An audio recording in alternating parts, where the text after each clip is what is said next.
विद्युत स्थितिज ऊर्जा के क्या होता है, बराबर होता है।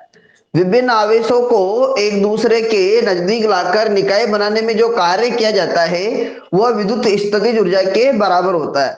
तो बेटा एक तरीका तो अपन ने सीख लिया था कि भाई विद्युत स्थितिज ऊर्जा की गणना किस प्रकार से करेंगे, या यूं भी कह सकते हैं कि आवेशों की स्थिति अथवा अवस्था के कारण जो ऊर्जा उत्पन्न होती है वह भी क्या कहलाती है बेटा, विद्युत स्थितिज ऊर्जा कहलाती है। इसे अपन कैपिटल यू से लिखते हैं। स्थितिज ऊर्जा को किससे लिखते हैं बेटा, कैपिटल यू से लिखते हैं। ये धनात्मक भी हो सकती है, ऋणात्मक भी हो सकती है और शून्य भी हो सकती है। दूसरी बात, इसका एसआई मात्रक क्या होता है बेटा, जूल होता है। एसआई मात्रक क्या होता है इसका, जूल होता है। मान लेते हैं बेटा, दूसरा जो तरीका है इसका, मान लेते हैं कि Q1 चार्ज है यहां पर, इस प्रकार से Q1 charge plus Q1 charge है और ये बिंदु ए पर है, और बेटा एक यहां पर है बिंदु बी,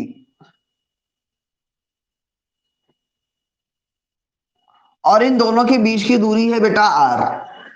इन दोनों के बीच की दूरी क्या है, आर है। अब आपको पता है कि जब मैं इस आवेश को बिंदु ए पर लाया तो उस दौरान मुझे किसी प्रकार का कोई कार्य नहीं करना पड़ा, क्योंकि यहां पहले से कोई चार्ज नहीं था। लेकिन अब अगर मैं किसी आवेश को लाऊंगा तो ये आवेश क्या करेगा, विद्युत क्षेत्र उत्पन्न कर लेगा। क्या कर लेगा बेटा, ये आवेश विद्युत क्षेत्र उत्पन्न कर लेगा। अब इसके विद्युत क्षेत्र में अगर किसी दूसरे आवेश को लाता हूं तो उसके लिए मुझे क्या करना पड़ेगा, वर्णन करना पड़ेगा, कार्य करना पड़ेगा। तो बेटा मैं मान लेता हूं कि मैं अनंत से एक चार्ज है Q2 जिसको लाना चाहता हूं बिंदु बी पर। Q2 चार्ज कहां से लाऊंगा, अनंत से। अनंत से Q2 चार्ज को मैं बिंदु बी पर लाना चाहता हूं, जो इससे कितनी दूरी पर है, आर दूरी पर है। तो बेटा स्थितिज ऊर्जा की गणना के लिए अपन क्या करेंगे भाई, मान लेंगे, यहां लिख देंगे कि भाई आपको बताया कि इसको इतने लंबे रास्ते पे लाएंगे तो यहां पर एक छोटा सा एलिमेंट ले लेंगे इस जगह पे। ऐसे एक छोटा सा एलिमेंट ले लिया इस प्रकार। इस एलिमेंट की जो लेंथ है उसको मैं मान लेता हूं बेटा dx है। इस एलिमेंट की जो लेंथ है वह क्या हो गई बेटा, dx है। इस एलिमेंट की जो लेंथ है वह क्या है, dx है। और बेटा ये एलिमेंट जो है वो इस चार्ज से x दूरी पर है। कितनी दूरी पर है, x दूरी पर। और ये जो चार्ज है मेरे पास वो मैं इस पर ला रहा हूं, इस एलिमेंट पे Q2 पे ऐसे। तो बेटा आपको पता है कि इस पर एक फोर्स लग रहा होगा जिसे अपन कहेंगे कुलाम बल। क्या कहेंगे बेटा, कुलाम बल। और कुलाम का जो प्रतिकर्षण बल लग रहा है इस पे वो इस प्रकार लग रहा होगा ऐसे, उसको अपन कहेंगे Fe, इलेक्ट्रिक फोर्स। इस प्रकार लग रहा होगा इस पे। ये चाह रहा होगा कि ये आवेश इधर नहीं लाए, ये आवेश, ये फोर्स ये चाह रहा है कि Q2 आवेश Q1 के पास नहीं आना चाहिए, अर्थात प्रतिकर्षण हो रहा है। फिर भी अपन इसको ला रहे हैं, तो इसका मतलब अपन क्या कर रहे हैं, वर्णन कर रहे हैं। क्या कर रहे हैं बेटा, अपन वर्णन कर रहे हैं। और इसके लिए अपन कौन सा फोर्स लगा रहे हैं इस पे, Fex, यानी कि एक्सटर्नल फोर्स लगा रहे हैं। और इसको अपन नियत वेग से क्या कर रहे हैं, इसके नजदीक ला रहे हैं। और ये जो दोनों फोर्स हैं वो परिमाण में समान और दिशा में क्या है, विपरीत है। अर्थात आवेश पे नेट फोर्स क्या काम करेगा, शून्य काम करेगा। और इस आवेश को अपन इधर ला रहे हैं।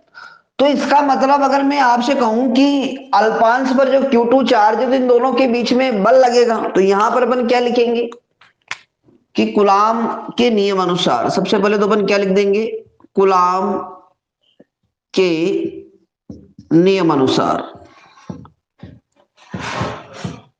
तो बेटा कुलाम के नियमानुसार इस पर जो फोर्स लगेगा, इलेक्ट्रिक फोर्स, वह क्या रहेगा, Fe बराबर क्या हो जाएगा, बोलो बेटा, कि Q1 Q2 upon are square.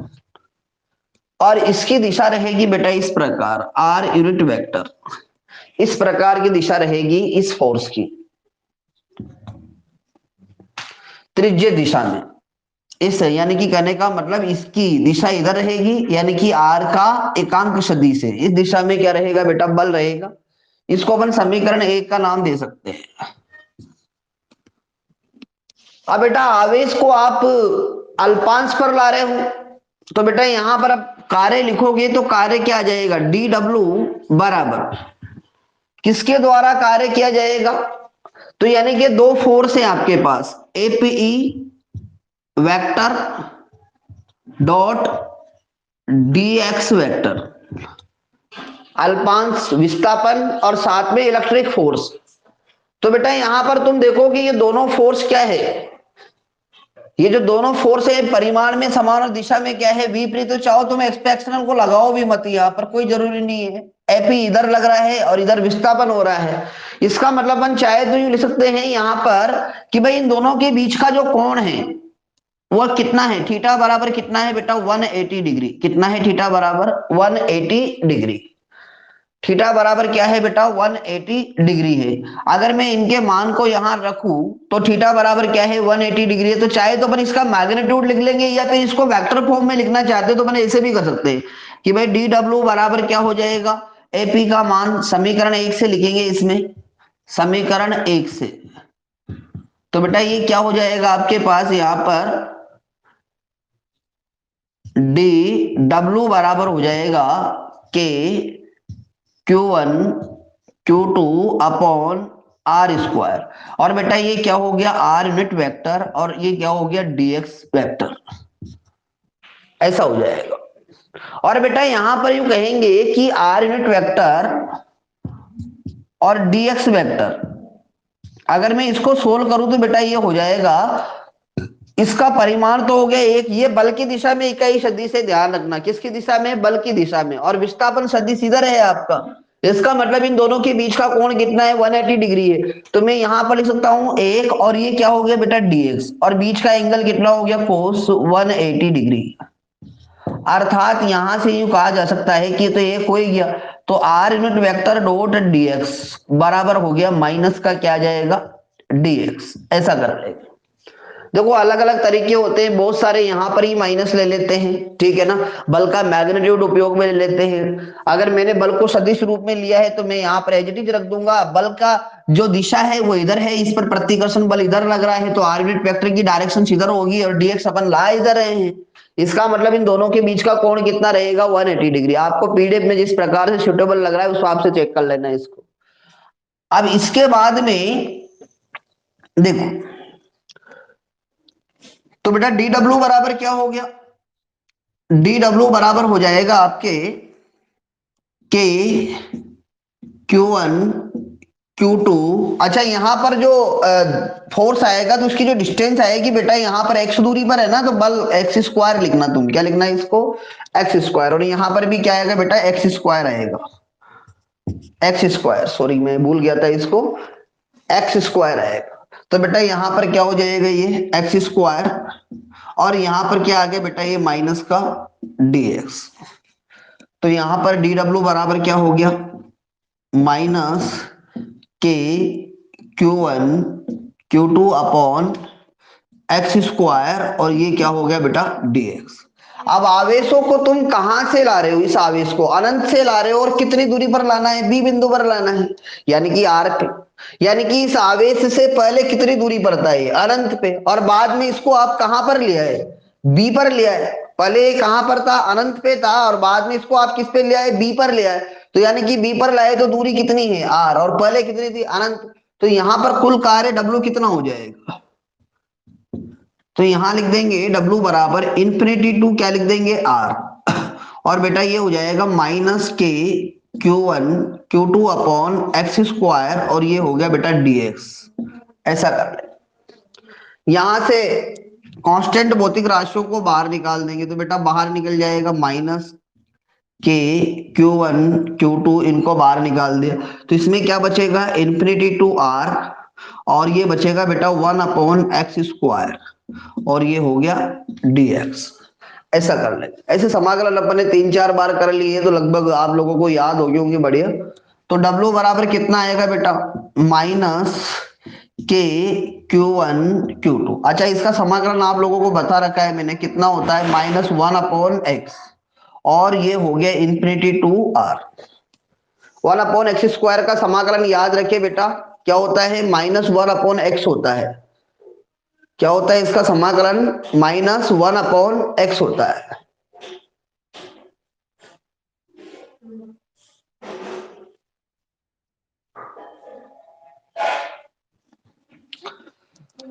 तो बेटा यहाँ पर W बराबर क्या आ जाएगा आपके पास, माइनस, ये माइनस माइनस प्लस कर दो चाहो तो तुम, तो के Q1 Q2। अब एक बार तो इसमें 1/r रख देंगे और एक बार क्या रख देंगे, 1/infinity। और 1/infinity का मान कितना होता है, 0। तो W बराबर फाइनली क्या आ जाएगा, के Q1 Q2 डिवाइड बाई क्या हो गया, R। यानी कि ये आपके पास कार्य आएगा।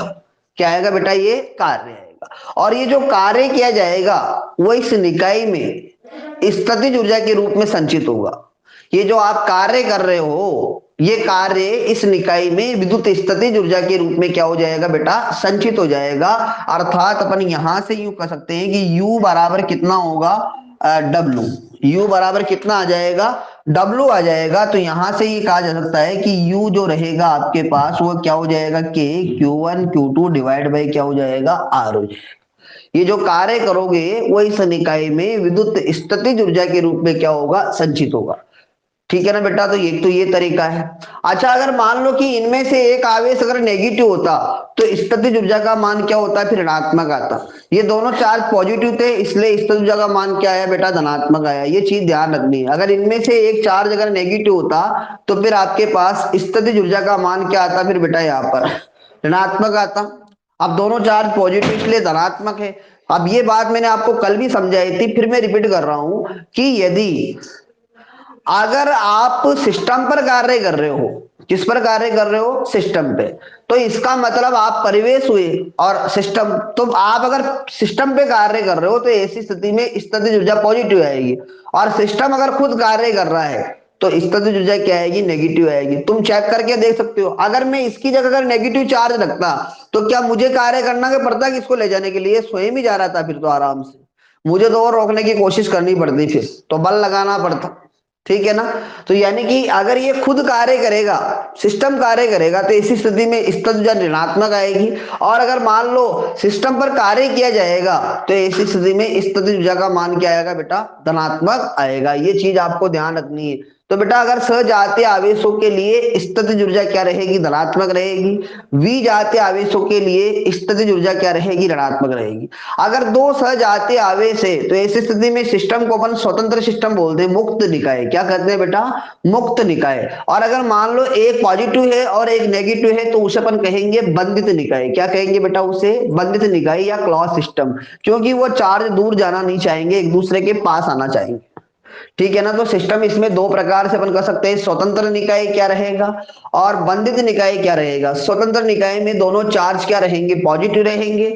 और बेटा बंधित निकाय में एक पॉजिटिव रहेगा और एक क्या रहेगा बेटा, नेगेटिव रहेगा। क्लियर है ना, कर लोगे, एस और नो।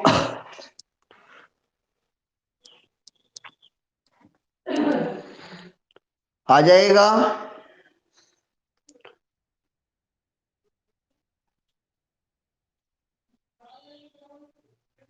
ठीक, चलो अब इससे संबंधित कुछ क्वेश्चंस हैं वो क्वेश्चन से डिस्कस करेंगे। देखो,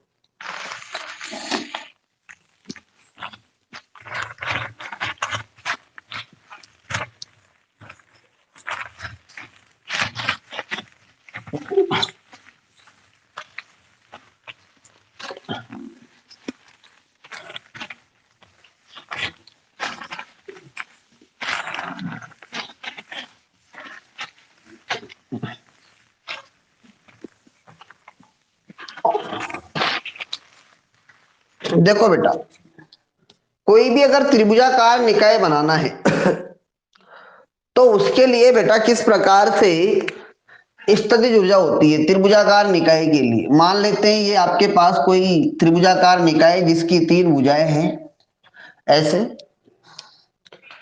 ये दूरी अपन R1 मान लेते हैं, इस पर चार्ज Q1 है। ये A बिंदु मान लिया, ये बिंदु B मान लिया और ये बिंदु क्या मान लिया, C मान लिया। थोड़ा समझने का प्रयास करना बेटा।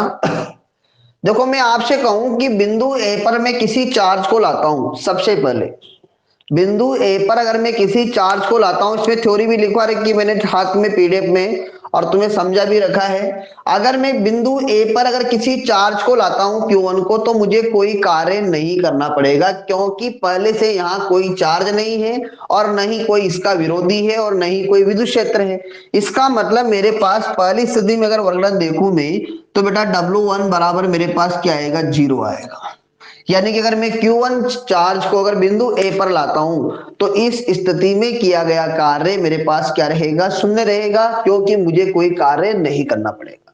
लेकिन अगर मैं बाद में अगर बिंदु बी पर Q2 चार्ज को मैं लाता हूं, बिंदु बी पर अगर मैं Q2 चार्ज को लाता हूं, तो बेटा मुझे क्या करना पड़ेगा, कार्य करना पड़ेगा। क्या करना पड़ेगा, मुझे कार्य करना पड़ेगा। यानी कि इसको डिस्टेंस को मैं R12 मान लू। क्या मान लो इसको, R12। अगर मैं बिंदु बी पर Q2 चार्ज को लाता हूं, तो मुझे इसके लिए कार्य करना पड़ेगा। किसके विरुद्ध कार्य करना पड़ेगा, यानी कि जो ए पर जो चार्ज है उसने जो इलेक्ट्रिक फील्ड उत्पन्न कर रखा है, उसके विरुद्ध मुझे कार्य करना पड़ेगा। तो मेरे पास इस स्थिति में जो कार्य आएगा वो क्या आएगा बेटा, W2 बराबर क्या लिख देंगे कि यानी कि K Q1 Q2 divide by क्या हो जाएगा, R12। क्या आ जाएगा, R12। बात समझ में आई नहीं आई? तो पहले तो मुझे वर्णन करना नहीं, ठीक है ना। पहली स्थिति में जब मैं पहले चार्ज को लाया, लेकिन बाद में मैं जब बी पर दूसरे चार्ज को लाता हूं, तो मुझे कार्य करना पड़ेगा। किसके विरुद्ध कार्य करना पड़ेगा, 1 के विरुद्ध कार्य करना पड़ेगा, यानी कि 1 के विद्युत क्षेत्र के विरुद्ध कार्य करना पड़ेगा। तो मेरे पास ये कार्य आएगा। उसके बाद में अगर मैं बिंदु सी पर, ये जो बिंदु सी है, इस पर अगर मैं तीसरे चार्ज अगर Q3 को लाता हूं, बिंदु सी पर अगर मैं तीसरे चार्ज अगर Q3 को लाता हूं, तो मुझे कार्य करना पड़ेगा। तो आपको पता है कि मुझे इसके विरुद्ध भी कार्य करना पड़ेगा और इसके विरुद्ध भी कार्य करना पड़ेगा। इसको मैं R23 लिख देता हूं और इसको मैं बेटा R13 लिख देता हूं। तो मुझे आपको पता है इसके विरुद्ध भी कार्य करना पड़ेगा और साथ में मुझे इसके विरुद्ध भी कार्य करना पड़ेगा। ये देखो, एक चीज समझने का प्रयास करो। ये 1 2 का मतलब है कि 1 के विरुद्ध कार्य किया किसने, 2 ने। अब यहां पर 2 3 का मतलब क्या है, 3 के विरुद्ध कार्य किया किसने, 2 ने। और यहाँ 1 3 लिखा हुआ है, तो यानी कि 1 के विरुद्ध कार्य करना पड़ेगा 3 को, ठीक है ना। हालांकि इसका कोई मतलब नहीं है, टेंशन लेने की जरूरत नहीं है, इतना मत डीपली जाना इसमें, ऐसी कोई दिक्कत नहीं है, ज्यादा सोचने की जरूरत भी नहीं है, क्योंकि ये आपसे कोई डिस्कस नहीं करवाएगा वो। लेकिन आपको ये याद रखना है। तो बेटा यहाँ पर ये Q3 चार्ज को लाया, तो मैं इसके विद्युत क्षेत्र के विरुद्ध कार्य करना पड़ेगा और इसके भी विद्युत क्षेत्र के विरुद्ध कार्य करना पड़ेगा। तो बेटा मेरे पास W3 जो आएगा, वो W3 क्या आएगा, देखो सुनना मेरी बात को, कि पहले तो इसके विरुद्ध, तो इसको अपन क्या लिख देंगे, K Q2 Q3, और ये हो गया बेटा R23। और बेटा इसके विरुद्ध भी कार्य करना पड़ा, तो प्लस क्या लिख देंगे, के Q1 Q3 बटे क्या हो जाएगा, R13। तो कुल कार्य, यानी कि इस निकाय को बनाने में जो कुल कार्य किया जाएगा वह क्या आएगा, इस निकाय को बनाने में कुल कार्य क्या होगा, बोलो बेटा। W बराबर क्या लिख देंगे, W1 प्लस W2 प्लस क्या हो गया, W3। तो बेटा यहां पर लिख देंगे W बराबर, W1 तो क्या है, 0, फिर क्या है, K Q1 Q2 बटे R12 प्लस W3 क्या है, K Q2 Q3 बटे R23 plus K Q1 Q3 बटे क्या हो गया, R13। ये कार्य किया जाएगा, और ये जो कार्य किया जाएगा वह इस निकाय में स्थितिज ऊर्जा के रूप में क्या होगा बेटा, संचित होगा। जो कार्य किया जाएगा वो इस निकाय में स्थितिज ऊर्जा के रूप में क्या हो जाएगा, संचित हो जाएगा। इसका मतलब अपन कह सकते हैं कि U बराबर क्या होगा, W। और W क्या आ जाएगा आपके पास, यानी कि W आ जाएगा आपके पास के Q1 Q2 बटे R12 प्लस के Q2 Q3 बटे R23 और प्लस के Q3 Q1 Q3 बटे क्या हो गया, R13। बात समझ में आई नहीं है? तो ये बेटा इस निकाय की स्थितिज ऊर्जा होगी। ठीक है ना। एक बार वो रिपीट कर रहा हूं, देखो थोड़ा ध्यान से समझना कि जब मैं बिंदु ए पर किसी चार्ज को लाता हूं Q1 को तो मुझे कोई कार्य नहीं करना पड़ेगा, क्योंकि पहले से कोई चार्ज यहां पर नहीं, पहले से कोई चार्ज यहां पर नहीं है, इसलिए मुझे कोई कार्य नहीं करना पड़ेगा। तो W1 मेरे पास क्या आया था, 0 आया था। फिर बेटा मैं बिंदु बी पर, क्योंकि मुझे क्या बनाना है, एक त्रिभुजाकार निकाय बनाना है, तो त्रिभुजाकार निकाय में कितने कोने होते हैं, 3 कोने होते हैं। कितने कोने होते हैं, 3 कोने होते हैं। इसका मतलब मैं ए पर लाया तो कोई कार्य नहीं करना पड़ा। अब मैं बी पर अगर Q2 चार्ज को लाता हूं तो बेटा ये पहले आ गया, तो ये क्या करेगा, अब इसके आने का विरोध करेगा। क्या करेगा, ये विरोध करेगा। तो बेटा इसके विरुद्ध कार्य करना पड़ेगा, तो W2 मेरे पास ही आ गया। फिर बेटा मैं सी पर लाता हूं, तो सी पर जब मैं लाऊंगा तो बेटा आप देखोगे कि सी के विरुद्ध लाऊंगा तो 1 के विरुद्ध भी कार्य करना पड़ेगा और 2 के विरुद्ध भी क्या करना पड़ेगा, कार्य करना पड़ेगा। इस प्रकार यहां पर 2 पद आएगी इसमें वर्णन की। और बेटा इन सभी को क्या कर देंगे, यानी कि इस निकाय के निर्माण में किया गया कुल कार्य, तो बेटा सभी को क्या कर देंगे, ऐड कर देंगे। और ये जो कार्य किया जाएगा वो इस निकाय में स्थितिज ऊर्जा के रूप में क्या होगा बेटा, संचित होगा। किसके रूप में संचित होगा, स्थितिज ऊर्जा के रूप में। क्लियर हुआ या नहीं हुआ, बोलो।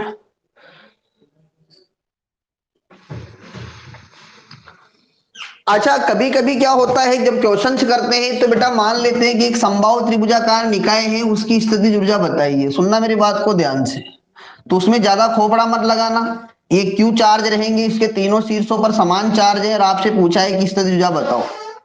एक साइड ए है तो तुम्हें बिना सोचे समझे इसका आंसर लिख लेना है कि U बराबर, वहां ये मत करना ये लायर वो लायर, कोई मतलब नहीं है। डायरेक्ट याद रखो कि भाई पहला ये एक युग्म ये बनेगा, एक ये बनेगा, 3 बनेंगे। कितने बनेंगे बेटा, 3। तो इसका मतलब अपन क्या कर देंगे यहाँ पर, इसको क्या लिख देंगे बेटा, ये हो जाएगा आपके पहले तो KQ² बटे क्या हो गया ए, फिर दूसरा भी क्या हो जाएगा KQ² बटे ए, और तीसरा भी क्या हो गया KQ² बटे क्या हो गया ए। अर्थात डायरेक्टली याद रखे 3KQ² अपॉन क्या हो गया बेटा ए। ये रहेगी बेटा समबाहु त्रिभुजाकार निकाय की स्थितिज ऊर्जा। क्या रहेगी बेटा, समबाहु त्रिभुजाकार निकाय की स्थितिज ऊर्जा। कहानी तो इसी की तरह बनेगी, कहानी तो इसी की तरह बनेगी। चाहे तो अपन इसमें क्या कर दे, तीनों साइड बराबर कर दे और तीनों चार्ज बराबर कर दे, तो वापस यही यही आ जाएगा।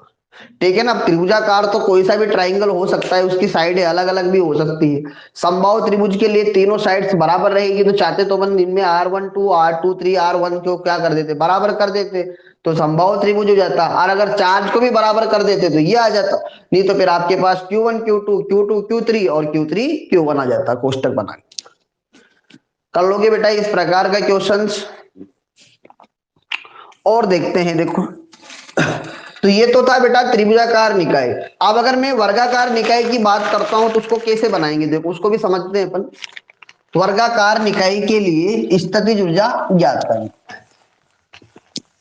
वर्गाकार निकाय के लिए स्थितिज ऊर्जा ज्ञात करें।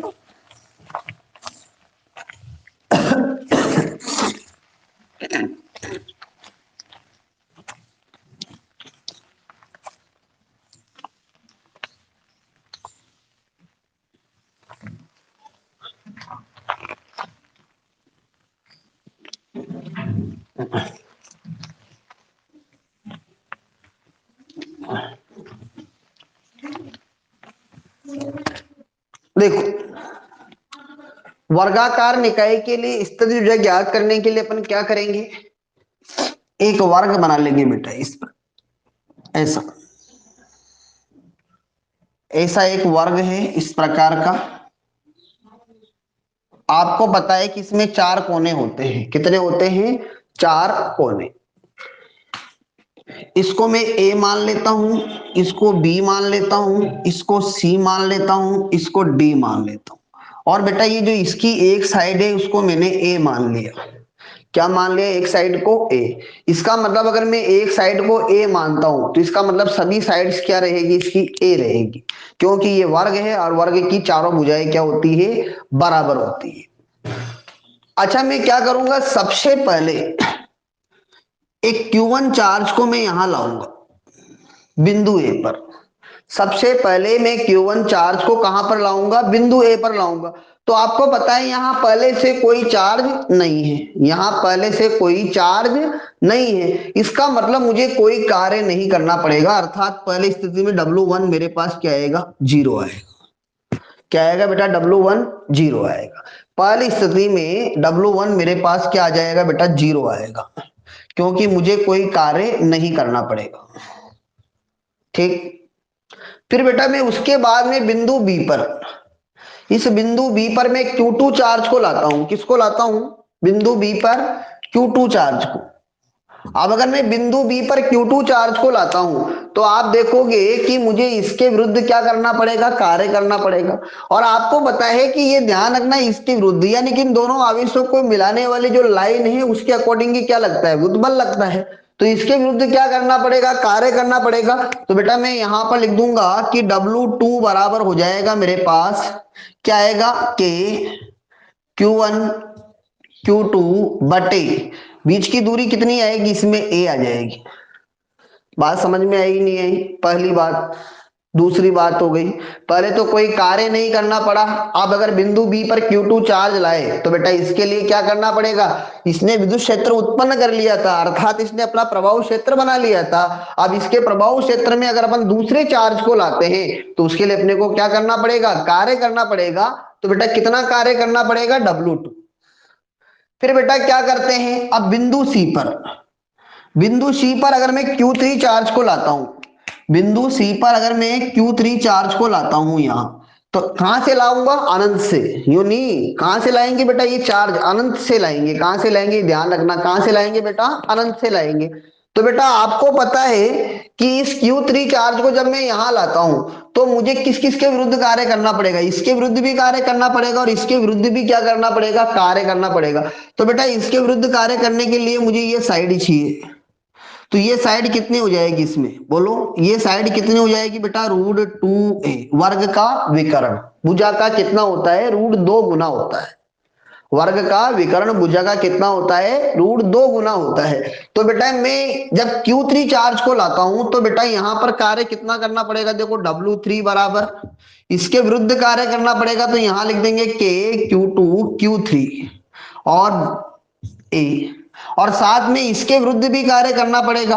तो बेटा यहां लिख देंगे K Q1 Q3 बटे क्या हो गया, A। ये बात हो गई। अब एक और बच रहा है, क्या बच रहा है बेटा, एक और।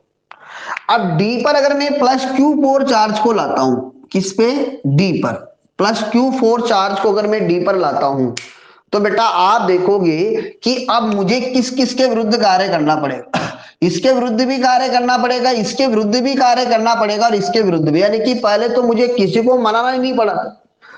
अगर मैं किसी के जाकर अगर किसी जगह पर अपना स्थान जब कोई नहीं था तो मैं अकेला जाके रहने लग गया हूं, लेकिन अब कोई दूसरा आएगा तो उसको मेरा सामना करना पड़ेगा। ठीक है ना। फिर अगर मान लो 2 शिफ्ट हो गए तो फिर कोई तीसरा आया तो उसको दोनों का सामना करना पड़ेगा। 3 शिफ्ट हो गए, पर अगर कोई छोटा है तो उसको तीनों का क्या करना पड़ेगा, सामना करना पड़ेगा। तो बात बेटा यही आती है। तो बेटा यहां पर क्या हो रहा है आपके पास,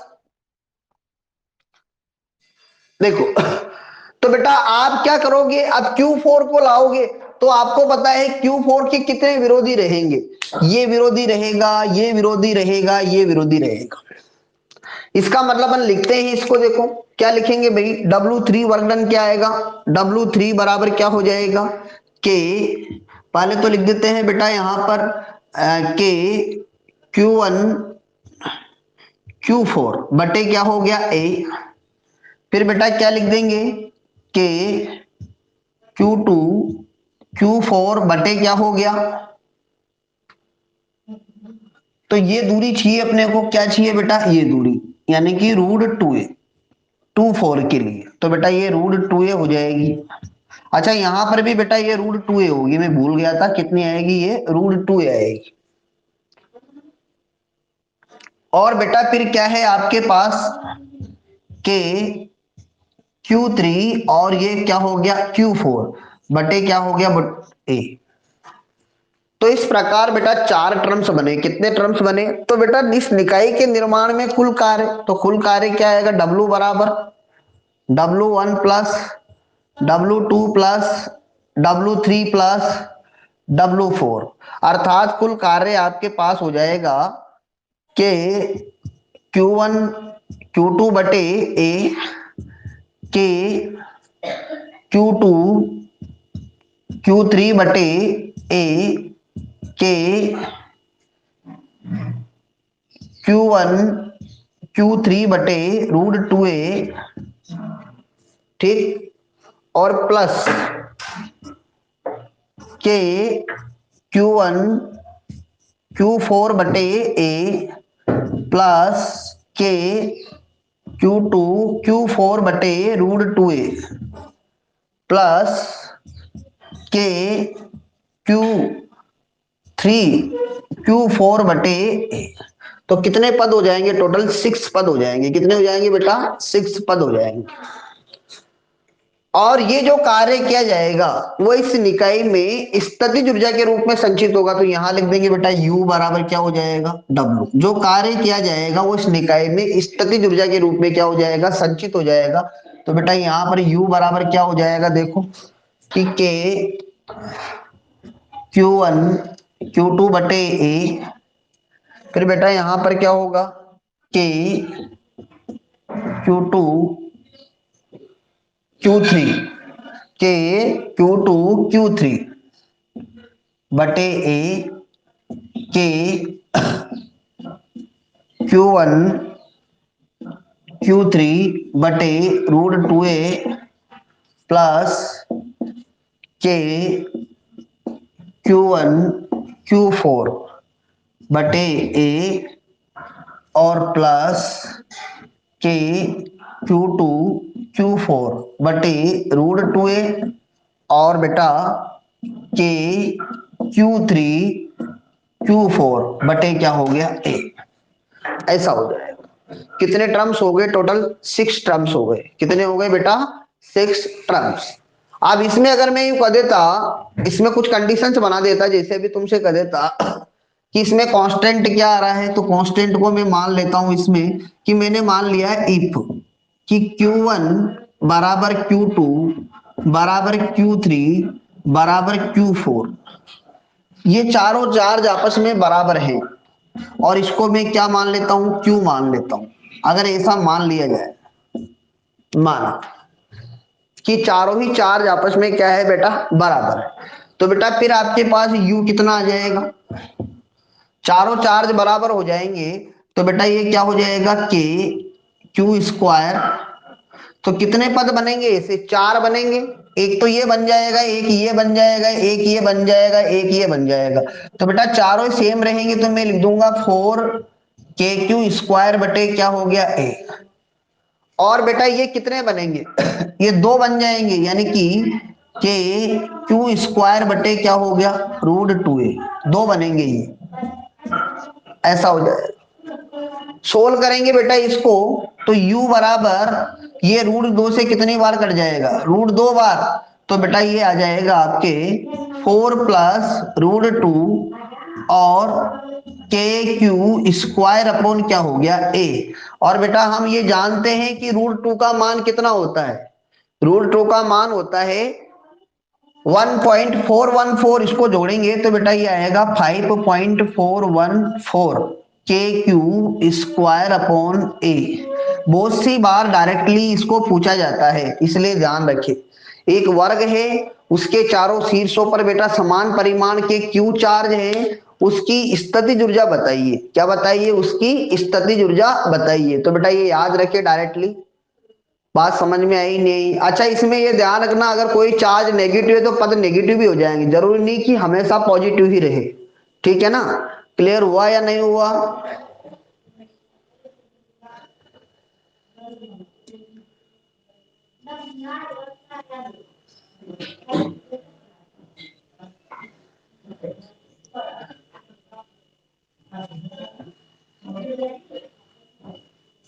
स्क्रीनशॉट ले लो अगर पीडीएफ में अवेलेबल नहीं हो तो, या रिकॉर्डेड क्लास में मिल जाएगा आप लोगों को।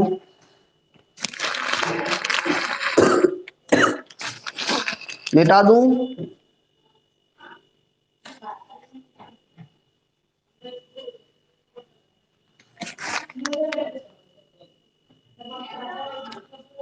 मिटा दो ना, एस और नो। ओके चलो ओके।